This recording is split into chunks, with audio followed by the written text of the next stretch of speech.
Hi good evening, मैं हूँ आलोक सक्सेना और मेरी नई पॉडकास्ट जिसका नाम है पल्ले ज़िंदगी की किताब से। पल्ले ज़िंदगी की किताब से एक ऐसा पॉडकास्ट है जिसमें मेरी ज़िंदगी के बहुत करीब कुछ लोग रहे हैं, मेरे दोस्त भी हैं, कुछ मेरे भाई भी हैं, कुछ वेल विशर भी हैं और तमाम जिनसे मैंने बहुत कुछ सीखा है और बहुत कुछ कहा है। आज के पहले एपिसोड में, जो कि मेरे दिल के बहुत करीब है, मेरी इस ज़िंदगी की किताब का पहला पन्ना, जिसमें जब भी मैं सोचता हूँ एक ही नाम मेरे जहन में आता है और वो नाम है श्री प्रवीण त्यागी जी का। श्री प्रवीण त्यागी जी की बात अगर मैं करूं तो पूरे उत्तर भारत में आपका वर्चस्व आपने कायम किया। रियल एस्टेट में आप बहुत ज़बरदस्त काम कर रहे हैं। आपकी लग्जरी, आपकी गुणवत्ता और आपका विश्वास बहुत ज़्यादा प्रभावी है इस वक्त। और रियल एस्टेट में एक आपने नियम बनाया और क्रिकेट आपके दिल, दिमाग और जहन में रहता है। तो आइए मुलाकात करते हैं हमारी आज की शख्सियत श्री प्रवीण त्यागी साहब से। तो भाई साहब, आपका बहुत बहुत स्वागत है। नमस्कार आलोक जी, बहुत बहुत धन्यवाद। Thank you. और बहुत अच्छा लगता है जब भी आपके साथ मिलते हैं। तो पहले तो मैं शुरुआत करते हैं आज पॉडकास्ट की। आज कुछ परत दर परतें बहुत सारी खोलेंगे हम। बहुत लोग आपको जानते हैं और बहुत लोग बहुत कुछ आपके बारे में अभी नहीं भी जानते। तो पहला सवाल मेरा आपसे यही रहेगा कि आपने शुरुआत करियर की एक नौकरी के साथ करी, आपने कॉर्पोरेट में काम किया, उसके बाद कब आपको ऐसा लगा कि अब नहीं, अब कॉर्पोरेट नहीं, अब मुझे कुछ स्वयं के लिए करना होगा, आत्मनिर्भर बनना होगा? वो मैं समझना चाहता हूँ, कब वो शुरुआत? ठीक है आलोक जी, मैं आपको शुरू से अपने बारे में बताता हूँ। जी देखिए, एक तो मैं पहले किसी भी पॉडकास्ट में पहली बार पार्टिसिपेट कर रहा हूँ। जी यानी मैं अभी तक मेरे काफ़ी लोगों ने मुझको ट्राई किया और वो मुझसे इंटरव्यू करना चाहते थे, जी तो मैंने मना किया उनको कि मेरा कोई ऐसी कोई हिस्ट्री नहीं है कि जिसको मैं सब लोगों को बता पाऊँ। मैं नहीं मानता हूँ, दूसरे लोग मानते हैं लेकिन मैं नहीं मानता कि अब मॉडर्स्ट काफ़ी है। लोग जो हैं मुझको फॉलो करें या मैं कोई आदर्श बन गया हूँ या मैं कुछ ऐसा पा लिया हूँ। बल्कि अभी तो मुझे बहुत कुछ पाना है, क्या बात? आप समझिए।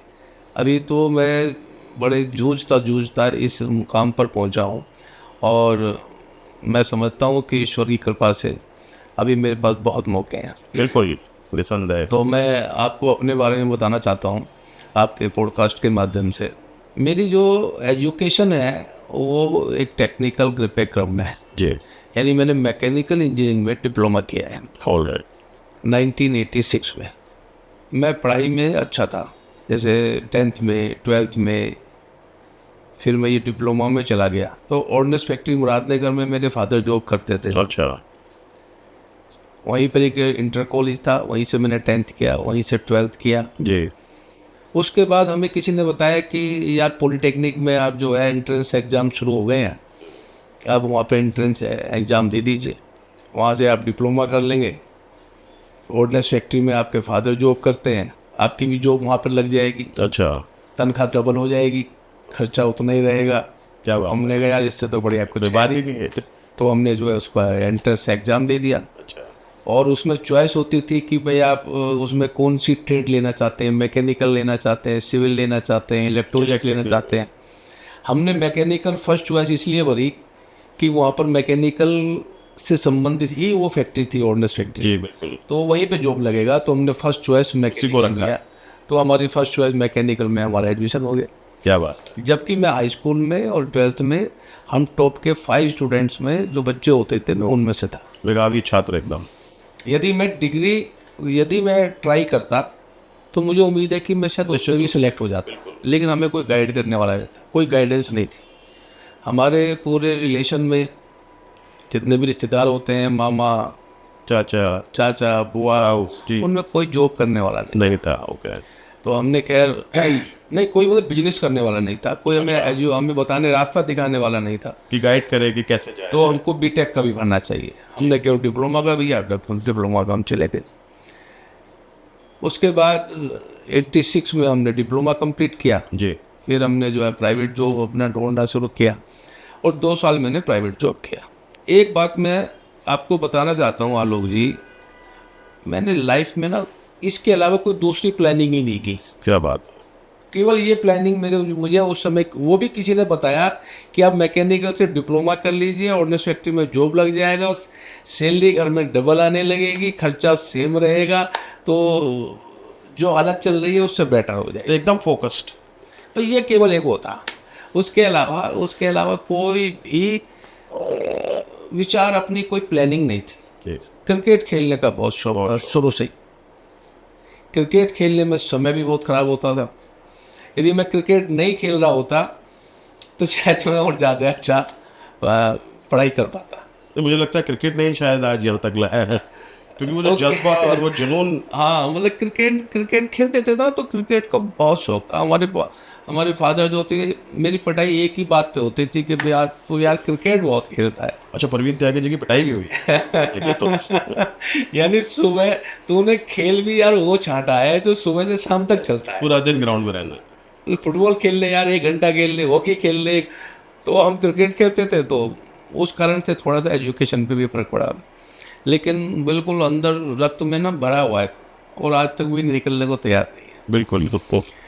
तो वहाँ से फिर मैंने जॉब किया। जॉब करने के बाद जो मैं बता रहा था कि कोई प्लानिंग नहीं थी, और उस दिन से आज तक सही में बताऊं तो कोई ना प्लानिंग की है, और कैसे कैसे हुआ है उसके बारे में भी कोई स्पष्ट बात नहीं है। अभी सब ईश्वर की कृपा है। ये आपकी मेहनत, मैंने देखा है आपको जिस तरह से आप मेहनत करी है। और हमारे फादर का आशीर्वाद है जी। हमारी मदर का।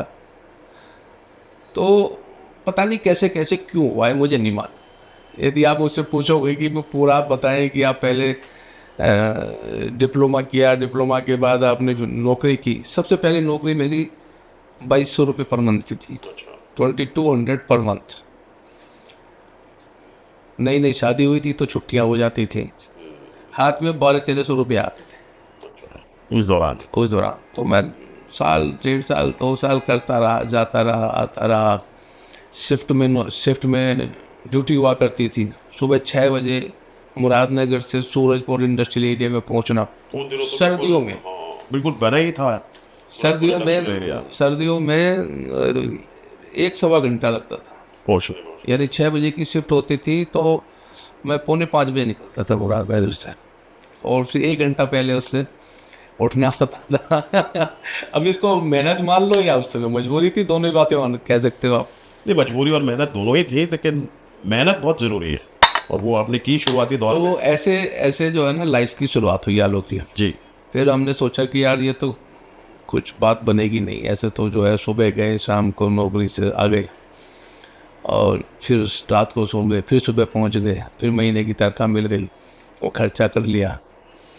हमने कहा यार ये तो लाइफ, ऐसे तो मज़ा नहीं आएगा।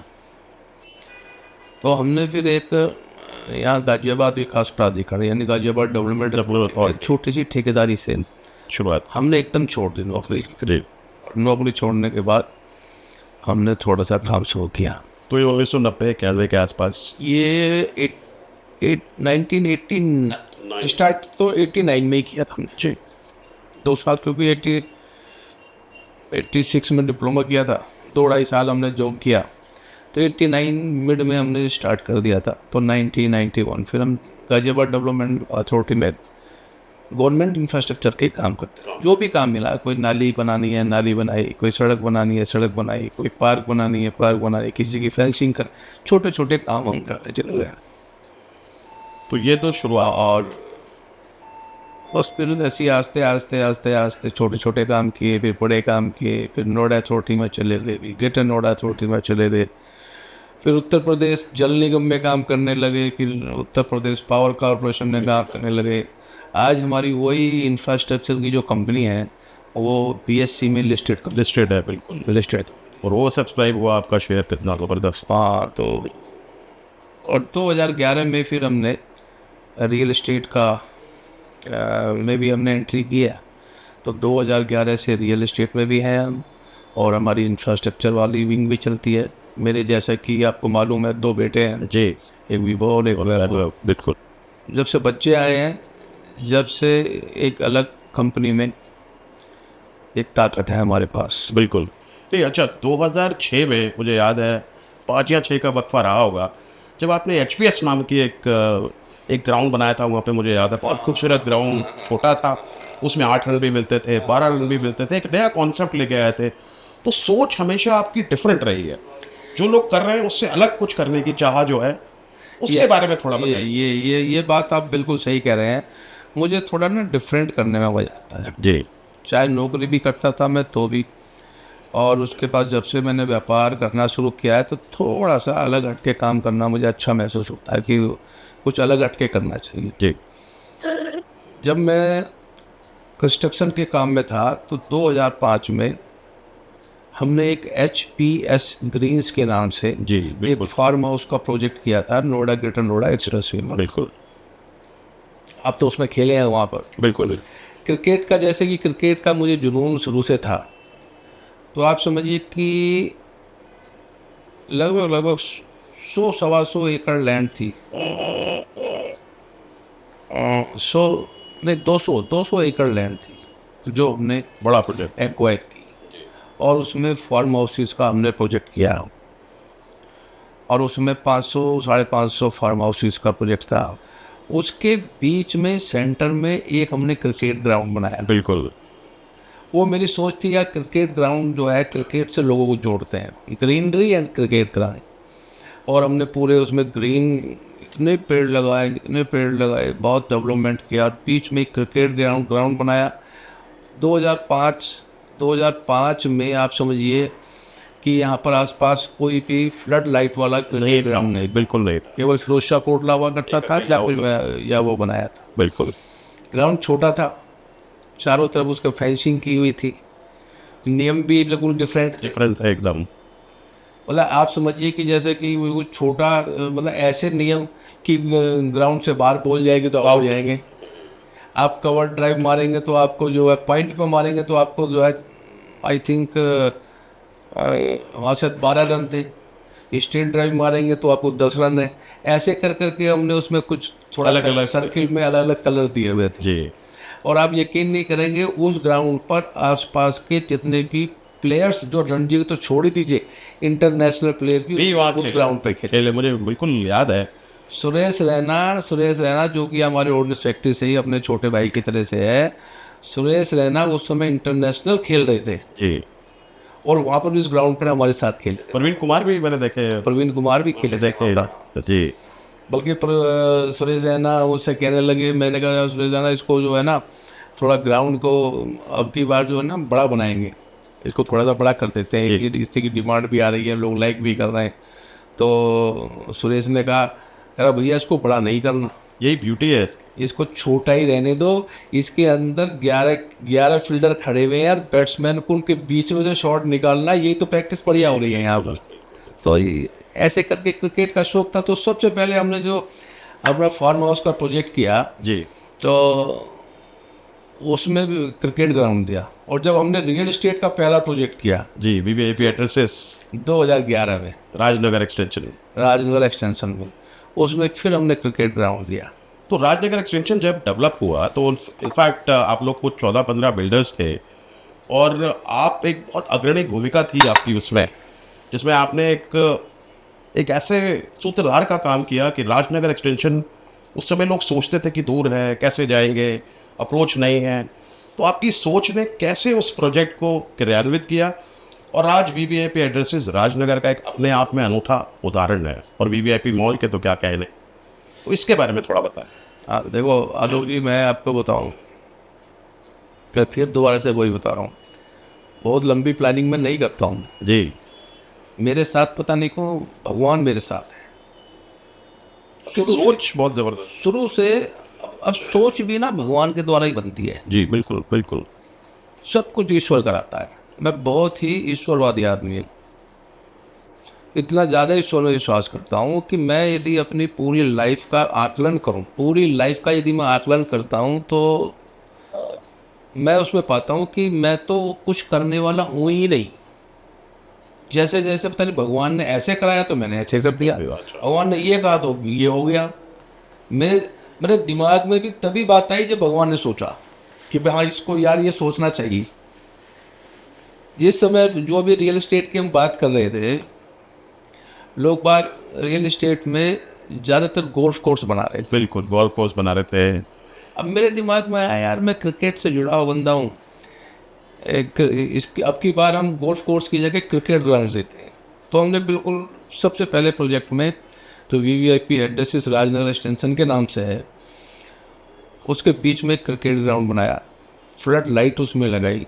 बल्कि जो हमारे कपिल देव और जो स्टार खिलाड़ी हैं हमारे, जी भारत के पहला वर्ल्ड कप जीता। भारत के जो मतलब इतने स्टार खिलाड़ी हैं, उनकी एक कंपनी फ्लड लाइट का काम है। जी लाइट मैंने कपिल देव जी से बात की तो फ्लड लाइट लगाई गई और बहुत शानदार लाइट लगी। और वो ग्राउंड आज तक यानी 2016 से हमने पोजीशन दिया, 10 साल हो गए हैं और प्रॉपर वो ग्राउंड बना हुआ है। उसके चारों तरफ जितने भी टावर्स बने हुए हैं सब अपने बालकनी में देख कर वहाँ पर मैच देखते हैं। बहुत ज़बरदस्त है फूल आज भी। 2500 फ्लैट उस सोसाइटी में हैं और वहाँ पर कम से कम 15-16 टीमें ऐसी बनी हुई हैं जिनमें सैटरडे संडे घनघोर मैच होता है। बिल्कुल हमने भी बहुत खेला। आपने बहुत वहाँ पे आपने विमेन कराया, विमेन क्रिकेट कराया था, वेटरन्स वहाँ पे खेले। वेटरन तो ऑल इंडिया कराया हमने वहाँ। आपने कराया बहुत, तो वेटरन से आप जुड़े हुए भी हैं। और 1998 में चेतन चौहान साहब जो कि भारत के सलामी बल्लेबाज रहे थे, पॉलिटिशियन भी रहे, वो प्रेसिडेंट थे। उन्होंने वो सपना देखा और अपने घर से नागार्जुन अपार्टमेंट से ही उन्होंने शुरुआत करी। उसके बाद फिर आप जुड़े, तो वो ज़रा बताइए क्या है वेटरन क्रिकेट? क्योंकि आज जो है जो जेंजी है उसको लगता है कि सब कुछ बहुत आसानी से कर सकते हैं, फास्ट कर सकते हैं। माता पिता की बहुत रिस्पेक्ट करते हैं, मैंने देखा है आपके घर में। आज भी आपके पिता अगर आवाज़ दे दे तो आप बोलते नहीं हैं, आपकी चाहे माताश्री हो चाहे पिताश्री हो। तो यहाँ से जो आप सोचते हैं ना, भगवान भी तभी सहायता करता है जब आप माता पिता को भगवान मान, तो वो आपने किया। और उसके बीच एक मित्र आपको मिले चेतन चौहान के रूप में, वहाँ से आपने BBCI, तो वो थोड़ा बताइए। चलिए मैं आपको BBCI के बारे में बताता हूँ। हमारे board for veteran cricket in India यानी BBCI, इसके जो संस्थापक हैं वो श्री चेतन चौहान जी हैं। चेतन चौहान जी जो हमारे भारतीय क्रिकेट टीम के ओपनर बल्लेबाज हुआ, सुनील गावस्कर के साथ उनकी जोड़ी, सुनील गावस्कर साहब के साथ उनकी जोड़ी मशहूर रही। बाद में वो पॉलिटिक्स में भी बड़े कामयाब रहे, MP रहे, MLA रहे, UP गवर्नमेंट में मिनिस्टर भी रहे। इत्तेफाक से मेरी उनसे मुलाकात रही, क्योंकि मुझे क्रिकेट का शौक था तो मैं इन सब लोगों से टच में रहता था। चेतन चौहान जी बहुत शानदार आदमी थे, दिल के बहुत अच्छे आदमी थे, हमारी उनकी बहुत बनती थी। उनके साथ मैंने बहुत काम किया BBCI में। BBCI का गठन उन्होंने सन 1998 में किया था और उसके पीछे चेतन चौहान जी की सोच थी कि जो भी हमारे ये क्रिकेटर्स हैं जो रणजी खेल रहे हैं, इंडिया खेल रहे हैं या कुछ भी नहीं खेल पाए हैं टैलेंट होने के बाद, वो रिटायर होने के बाद उनके पास कोई भी प्लेटफॉर्म नहीं बचता है। यानी आप समझिए कि जो लड़का अपनी लाइफ में उसको क्रिकेट के अलावा कोई दूसरी चीज़ समझ में ही नहीं आती है, वो सुबह से शाम तक क्रिकेट, तो वो रणजी खेलना इतना आसान काम नहीं है, इंडिया खेलना इतना आसान काम नहीं है। क्रिकेट जो है, यदि कोई IAS की तैयारी 18 घंटे करता है ना, IAS बनने के लिए 18 घंटे तैयारी करता है, तो क्रिकेटर बनने के लिए उसको 20 घंटे तैयारी करनी पड़ेगी निसंदेह। IAS आप समझ लीजिए कि पूरे ऑल ओवर इंडिया में कितने IAS बनते होंगे, मैं समझता हूँ शायद 1000 IAS बनते होंगे एवरी ईयर जी। और क्रिकेट में आप समझिए कि 11 खिलाड़ी टीम में खेलते हैं, यानी 1000 के बदले 11 में से 3, 4, 5 सीट तो ऐसी हैं जो वो हटने को तैयार नहीं है। जैसे धोनी, हमारे महेंद्र सिंह धोनी कितने साल खेले हैं, तो दूसरा विकेट कीपर खेल ही नहीं पाया ना जी। आज थोड़ा डिफरेंट है, आज IPL आ गया, तमाम चीज़ें हैं, अभी तो ये चेंज हो रहा है, लेकिन 11 खिलाड़ी खेल रहे हैं। उस समय तो बिल्कुल बहुत कंपटीशन था। वो सुनील गावस्कर ओपनर बल्लेबाज है तो वो खेलने लगा था 15 साल। बिल्कुल। विराट कोहली ने जो 3rd नंबर यदि पकड़ रखा है तो पकड़ रखा है। ऐसे ही राहुल द्रविड़ थे या जो भी प्लेयर्स थे, तो क्रिकेट आसान नहीं था। तो उन्होंने कहा कि जो लोग या तो इंटरनेशनल खेले नहीं है या जो टैलेंट होने के बाद और उनकी लाइफ में क्रिकेट के अलावा कुछ है नहीं, उन्होंने कुछ सोचा ही नहीं, उन्होंने पढ़ाई के बारे में नहीं सोचा, उन्होंने रिलेशन के बारे में नहीं सोचा, तो उनको एक प्लेटफॉर्म दिया जाए जी। उस प्लेटफॉर्म का नाम है बोर्ड फॉर वेटरन क्रिकेट यानी BBC। इसमें 40 वर्ष से ऊपर के खिलाड़ी पार्टिसिपेट करते हैं और इसका इंफ्रास्ट्रक्चर ऑल ओवर इंडिया उसी प्रकार से है जैसे कि बीसीसीआई। बीसीसीआई का चलता हुआ।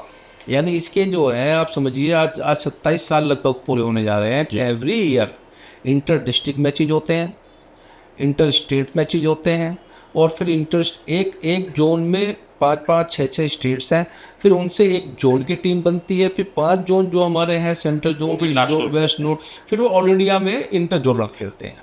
एवरी ईयर का कैलेंडर है, पूरा कैलेंडर फिक्स। जैसे इस बार जो हैदराबाद होने जा रहा है, पिछली बार हरिद्वार में हुआ था, तो उससे पहले गोवा में हुआ था, उससे पहले छत्तीसगढ़ में हुआ था, तो rotation wise all over India में पूरा ही वो बिल्कुल। तो उसमें जितने भी हमारे 40 साल से ऊपर के खिलाड़ी हैं, जो रणजी खेले हुए हैं, जो इंटरनेशनल खेले हुए हैं, जो इस प्रकार से, तो वो इसमें पार्टिसिपेट करते हैं। वो चेतन चौहान जी ने किया था, उसमें मैं उनके साथ बहुत दिन मैंने काम किया, और ईश्वर की ऐसी इच्छा थी कि चेतन चौहान जी हमारे कोरोनाज में जी कोविड के दौरान हमसे दूर चले गए, तो इस समय मैं उसमें प्रेसिडेंट का रोल मैं निभाता हूँ, और पूरा हमारे वाइस प्रेसिडेंट्स हैं, सेक्रेटरी हैं, हर जोन के अलग वाइस प्रेसिडेंट्स हैं, इस प्रकार से हैं। तो ये वेटरन क्रिकेट है इस प्रकार से। बल्कि इसमें हम एक नेशनल टीम भी हम बना के ओवरसीज भी ले जाते हैं। जैसे मैं चेतन चौहान जी के साथ उस समय पर मैं श्रीलंका गया था। अच्छा। इंडिया की टीम गई थी, मनोज प्रभाकर कैप्टन थे, सुरेंद्र खन्ना थे, अतुल बेदादे था उसमें। इस प्रकार से ना काफ़ी खिलाड़ी लेके वहाँ पाकिस्तान टीम गई थी, और इस बार जो है एशिया कप हुआ थाईलैंड में, बिल्कुल थाईलैंड, जिसमें Pakistan, Bangladesh, Sri Lanka, India and UAE, और वो जीता, और वो इंडिया जीत गया। अच्छा, बहुत बढ़िया। तो ये क्रिकेट का, इससे पहले आईवीपीएल किया, इंडियन प्रीमियर लीग किया, उसमें मेरे ख्याल से कोई 83 वर्ल्ड के बेस्ट प्लेयर्स खेले, सनत जयसूर्या खेले, सुरेश रैना खेले। उसी बोर्ड पे, हाँ उसी बोर्ड में हमने जैसे Indian veteran premier league IVPL, जिसका आयोजन नोएडा में किया, 11 दिन चला, टेलीकास्ट चैनल्स पे हुआ। सारे स्टार खिलाड़ी जो भी रिटायर हो गए थे सब खेले उसमें।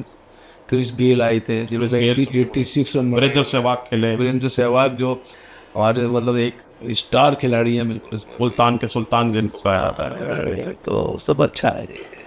तो लेकिन भाई साहब एक चीज़ है कि एक तरफ क्रिकेट है, एक तरफ changing dynamics of real estate industry के हो रहे हैं।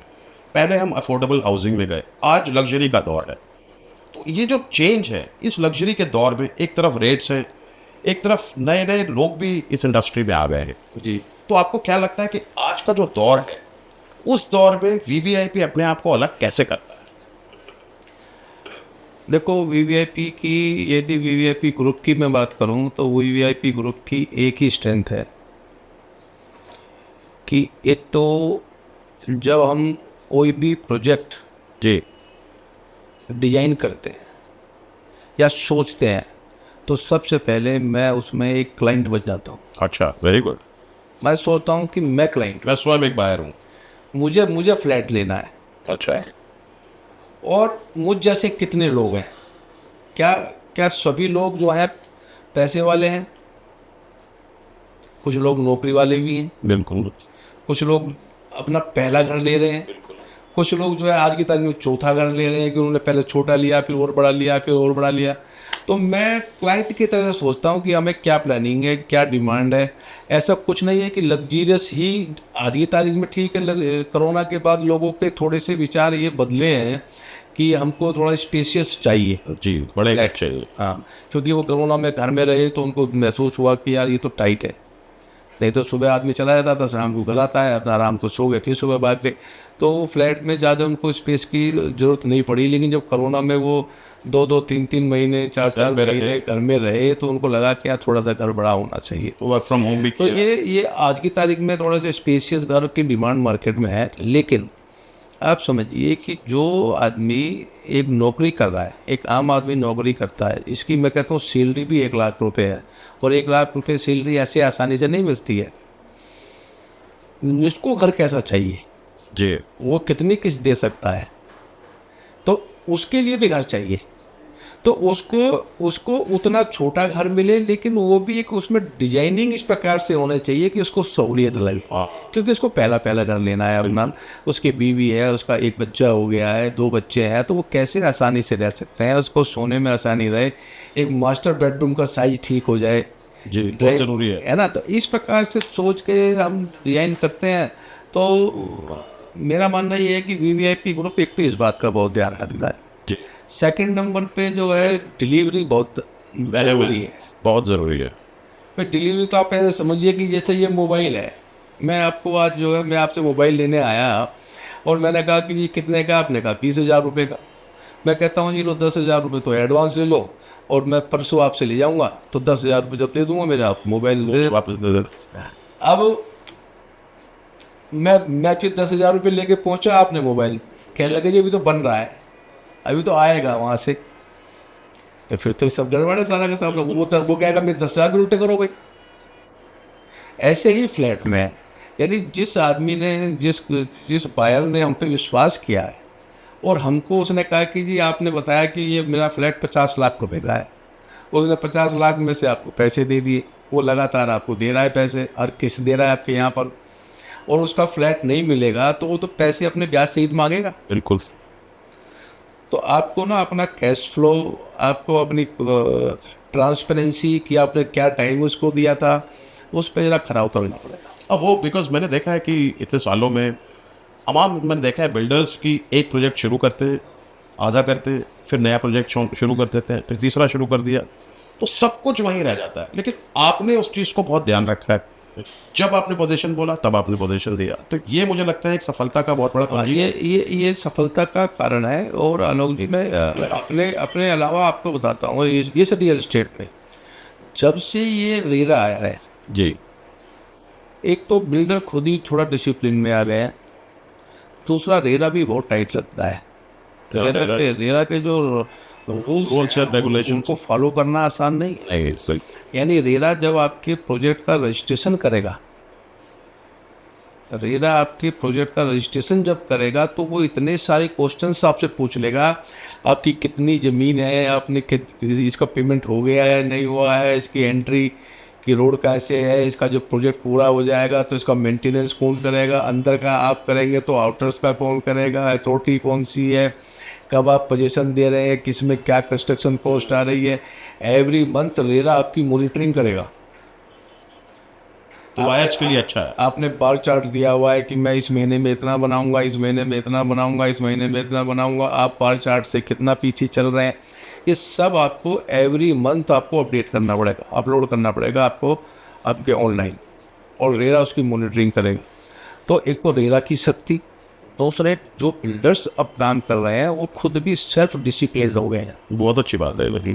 तो अब ये समस्या नहीं है, अब ये समस्या नहीं है। ज़्यादातर आप देखना जितने भी केसेस है डिफ़ॉल्ट वाले की वो पोजीशन नहीं हो, ये सब 2017 से पहले बिल्कुल बिल्कुल। जब से रेल आया तब से चीज़ें काफ़ी हाँ सही। और अब हर आम आदमी इस रियल एस्टेट के व्यवसाय में आ भी नहीं पा रहा है। उतना आसान नहीं है, उतना आसान नहीं, उतना आसान नहीं।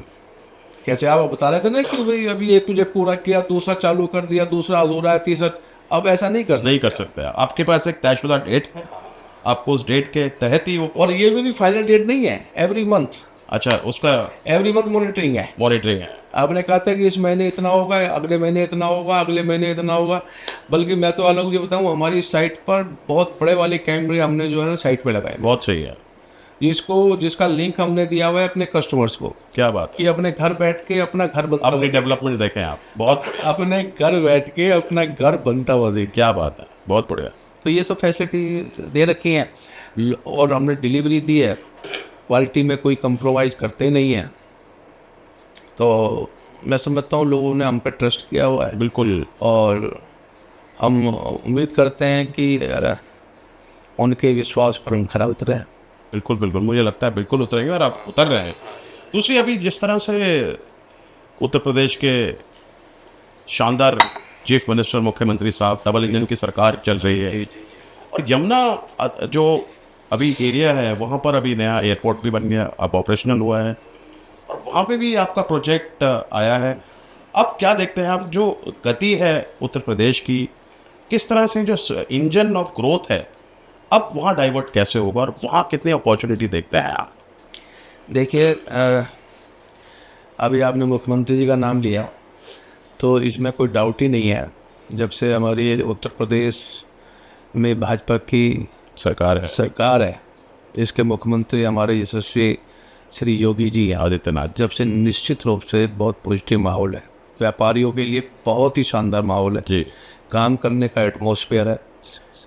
ये रियल एस्टेट भी जो ये आगे बढ़ा है हमारे पश्चिमी उत्तर प्रदेश में, वैसे तो पूरे उत्तर प्रदेश में काम हो रहा है, लेकिन उसमें बहुत बड़ा रोल हमारे जो है हमारे श्री सीएम साहब का है। सीएम साहब का है, और ऊपर सेंटर में मोदी जी और यहाँ पर योगी जी, इन दोनों ने मिलकर एक माहौल को चेंज कर क्रिएट कर दिया पूरा भारत। यानी मैं तो देखता हूँ यहाँ के गांव में दूर दूर तक जहाँ पर लोग जाने से डरते थे, वहाँ पर अब आदमी रात को भी आराम से जाओ। आज नहीं रहा है।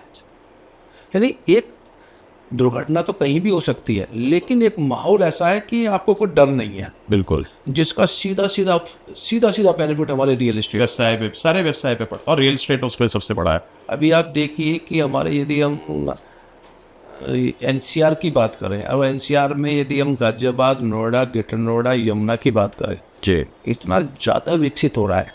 सबसे पहली इंडिया की नमो भारत ट्रेन, यही रैपिड ट्रेन, बिल्कुल वो हमारे गाजियाबाद में जा रही है। बिल्कुल। सबसे देश का सबसे बड़ा एयरपोर्ट वो हमारी यमुना है। अब तो विश्व में सबसे बड़ा होने वाला है, कुछ चुनिंदा 5-6 में नाम आएगा इसका। सबसे बड़ा एयरपोर्ट वहाँ बन रहा है। एक यदि आप पूरे इंडिया की बात करें तो मैं नहीं समझता कि अंग्रेज़ों के बाद में बहुत कोई नया शहर बना है। उन नए शहरों में नोएडा, अपने आप के ग्रेटर नोएडा एंड यमुना, और उसका भी अभी और एक्सटेंशन हो रहा है। ये तो एक बहुत बड़ा टाउन यहाँ पर बन रहा है इस प्रकार से। फिल्म सिटी आएगी यहाँ। बहुत सारी वहाँ तो इंडस्ट्रीज इतनी आ रही हैं, इतनी इंडस्ट्रीज आ रही हैं, कहीं सेमीकंडक्टर की है, कहीं जापान सिटी बन रही है। जो आपके इंडस्ट्रियल, कॉमर्शियल, रेजिडेंशियल, इनका जो एक रेशो होना चाहिए उसको मेंटेन करके विकसित किया जा रहा है। आपका पूरा यमुना एंड आपका ग्रेटर नोएडा एंड गाजियाबाद, एकदम 360 डिग्री ग्रोथ। ये सारा इलाका जो है, मैं तो समझता हूँ कि आने वाला बहुत ही फ्यूचर यहाँ पर ये लोग रह रहे हैं, जो काम कर रहे हैं, जो यहाँ के वासिंदे हैं, सबके लिए बहुत अच्छा होगा। तो अब हमने चूँकि बात करी, रियल एस्टेट की बात कर ली, हमने यमुना की बात करी, हमने क्रिकेट की बात करी, अब वापस आते हैं परिवार की तरफ। प्रवीण त्यागी एक ऐसे व्यक्ति हैं जो बिल्कुल परिवार से जुड़ाव रखते हैं और माता पिता का बहुत सम्मान। आपके दोनों पुत्र अब बिजनेस में हैं। एक बिजनेस में एक ऐसा मोड़ आता है जब पिता ने एक कार्य किया, वो अच्छा हुआ, उसके बाद जब पुत्र बिजनेस में आते हैं तो कहीं ना कहीं कुछ डिफरेंसेस आते हैं।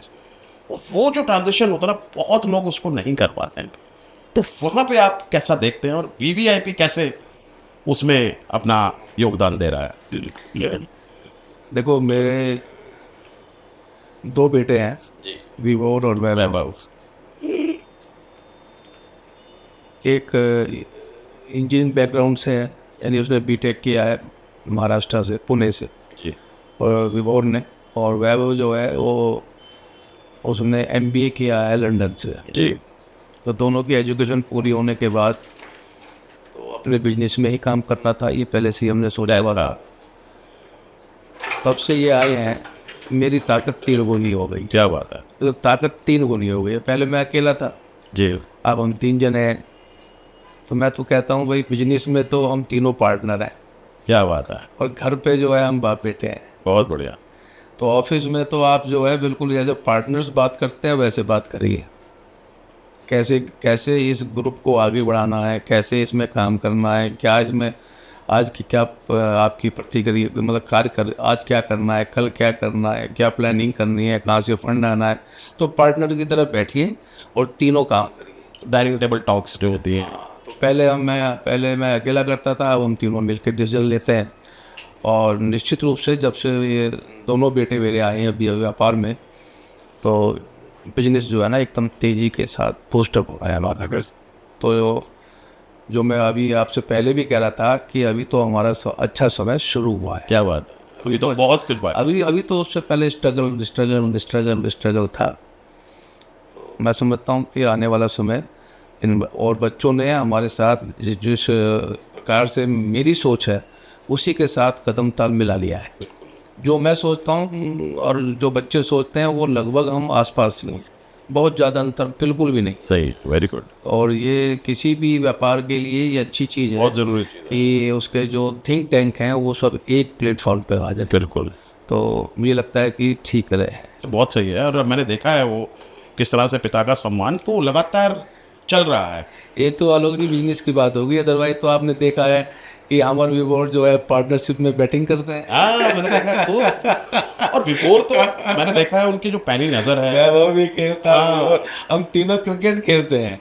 और आपको यदि मैं आलोक जी ध्यान हो, एक बार यहाँ जब वीवीआईपी एड्रेसेस में मैच हो रहा था तो एक तो इसके विभोर विभोर के जो है फ्रेंड्स थे, उनकी टीम थी। हाँ। एक हमारे जो है बड़ों वालों की टीम आपके जो दोस्त थे सारे, और फाइनल मैच चल रहा था। बहुत तो जबरदस्त। तो वो मुझसे ऐसे लड़ रहा था जैसे कोई जो है दो टीम वाले लड़ते हैं। दो बाल प्रतिद्वंदी लगते हैं एकदम। देखो क्या है लाइफ में ना, लाइफ में यही चीज़ अल्टीमेटली है कि शांति से आपका परिवार सुखी से रहे, आपके बच्चे ठीक रहे, आपके माँ बाप ठीक रहे, आपके यार दोस्त जो है ना जो बहुत महत्वपूर्ण होते हैं वो आपके साथ उसी प्रकार से जुड़े रहें। ये लाइफ में होना चाहिए। तो ये तो आपकी बहुत बड़ी बात है कि आप सबको साथ लेके चल रहे हैं। और मुझे याद है कि जब उस दौरान आपने जितने भी आपके खेलने वाले आपके साथ के हैं, आपके साथ काम करने वाले, आपने उन सबको कैसे भी एक कर दिया वहाँ कि नहीं तू इस प्रोजेक्ट में ले, कोशिश कर। और ये जो आपको साथ लेके चलने की आदत है, मैं पिछले 20 सालों से देख रहा हूँ। मैं भी आपके साथ पिछले 20-22 सालों से जुड़ा हूँ। तो ये जो चीज़ है बहुत अच्छी है। आलोक जी मैं रिपीट कर रहा हूँ, ईश्वर की इच्छा के बिना कुछ नहीं हो सकता। आप समझ लीजिए, मेरी सोच उसी प्रकार की हो जाएगी जैसा ईश्वर चाहता चाहेंगे बिल्कुल। है। आज यदि मैं तो कहता हूँ यदि मैं गलत काम कोई करने जा रहा हूँ तो उसके पीछे कहीं ईश्वर की ऐसी ही इच्छा है। वो नहीं चाहते मुझसे कि मुझे अच्छा करना हो। आज ईश्वर जो है मुझसे अच्छा जो सब कह रहे हैं तो वो ईश्वर की इच्छा है। पता नहीं क्यों मैं समझता हूँ कि क्योंकि मैं अपना आकलन जब करता हूँ ना तो मैं समझता हूँ कि यार मैंने तो कोई ऐसी लंबी प्लानिंग की नहीं थी यार। चीज़ें होती चली गई। मतलब मैंने कोई ऐसा सोचा ही नहीं कि भाई ये भाई मैं तो बताया कि 2200 रुपये की नौकरी पे मैंने स्टार्ट शुरुआत की थी। आज हो सकता है हमारे यहाँ 2.5 करोड़ रुपए की सैलरी बढ़ती हो। ज़्यादा ही है। तो मैं मेरा कहना ये है कि ये कोई प्लानिंग का पार्ट नहीं है। जी जी। सब पता नहीं कैसे कैसे हुआ है, मुझे ये नहीं पता क्यों हुआ है। क्यों तो हुआ है यार, आपकी नीयत और आपकी सोच अच्छी थी और फोकस बहुत ज़रूरी था। तो मैं ये इसलिए कह रहा हूँ, आज की जो जेंजी है उनको लगता है कि चीज़ें जल्दी कीजिए, फास्ट फूड एरा है, जल्दी खाइए, जल्दी काम कीजिए।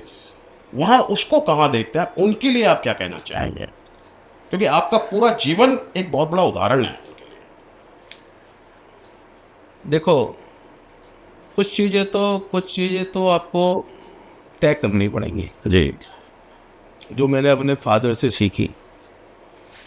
आपके हाथ में बहुत कुछ नहीं है, जिसको मैं लगातार कह रहा हूँ आपसे जी कि हमारे हाथ में सब कुछ नहीं है। बिल्कुल। लेकिन कुछ चीज़ें ऐसी हैं कि जिनको आपको ध्यान रखना पड़ेगा। यदि आप बेसिकली उन चीज़ों का ही ध्यान नहीं रखेंगे तो आप सफलता के हकदार है ही नहीं। तो जैसे क्रिकेट में हम कहते हैं गेट द बेसिक्स राइट। हाँ, मतलब बेसिक्स तो आपको नहीं करना बहुत ज़रूरी है। जैसे मैं एक दो बातें आपको उदाहरण के रूप में बताता हूँ। हमारे यहाँ मुझे ध्यान है कि जब नोएडा आज की तारीख में भी नोएडा अथॉरिटी यदि कोई प्लॉट निकालती है जी उसके पास 50 प्लॉट्स हैं जी और जब उसको अप्लाई करते हैं लोग बात तो हो सकता है 5 लाख लोग अप्लाई करते कर दे बिल्कुल। 5 लाख नहीं करते होंगे तो 50,000 तो करना ही है बिल्कुल। और जिस बंदे का ड्रॉ में प्लॉट निकल जाता है वही आदमी करोड़पति हो जाता है। बिल्कुल एकदम उसी दिन हो जाता है। बिल्कुल। अब आलोक जी जब उसका प्लॉट का ड्रॉ जो है अखबार में आया जी कि ये 15 तारीख को इसका ड्रॉ है। आपने भी पढ़ा, मैंने भी पढ़ा, जी सबने अप्लाई किया। आपने भी पढ़ा, मैंने भी पढ़ा। बिल्कुल। मैं भी जो है बैंक में जाके ड्राफ्ट बनवा के आया, आप भी ड्राफ्ट बनवा के आए। बिल्कुल। आपने भी अप्लाई किया, आपने भी अप्लाई किया। जी आपका निकल गया, मेरा नहीं निकला। कर्म तो आपने भी किया बिल्कुल। और कर्म मैंने भी किया। जब मैंने भी उसको उतने पैसे का ही ड्राफ्ट बनवाया, उतनी एफर्ट मैंने डाली उतनी आपने उतनी एफर्ट मैंने डाली, उतनी एफर्ट आप भी गए बैंक, आपने भी किया, आपने आपका जो है वो इसे कहते हैं ईश्वर। भगवान ने चाहा कि आलोक को यहाँ पर जो है मुझे इसका फ्रॉड निकलवाना है, लेकिन उससे पहले जो कर्म किया आपने, यदि आप अप्लाई ना करते, हाँ तो कैसे होता? यदि आप जो है उसको अप्लाई, यानी अप्लाई वाला जो काम है, यदि आप वो अप्लाई वाला काम ही नहीं करते तो आपको ड्रॉ कैसे निकलेगा? तो कम से कम आपने सबसे पहले तो काम किया ना। तो मेरा मानना है तो वो कर्म तो आपको करना ही पड़ेगा। हमारे हाथ में केवल कर्म करना है। मैंने भी अप्लाई किया था, आपने भी अप्लाई किया, मैंने भी कर्म किया, आपने भी कर्म किया, फल दिया भगवान ने आपको। मैं पहले समझता नहीं था कि यार ये गीता का सार क्या है, ये कर्म किए जा फल की इच्छा मत कर।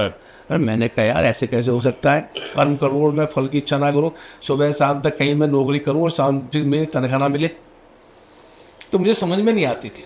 अब मुझे बाद में समझ में आई यार कि मैं छोटी बात सोचता था, ये है कि कर्म करना आपके हाथ में है, फल देना ईश्वर की इच्छा है। तो आपको कर्म तो करना पड़ेगा, नंबर एक। दूसरा, हर खेल का ना एक रूल्स होते हैं जी, हर गेम के रूल्स। जरा बिल्कुल।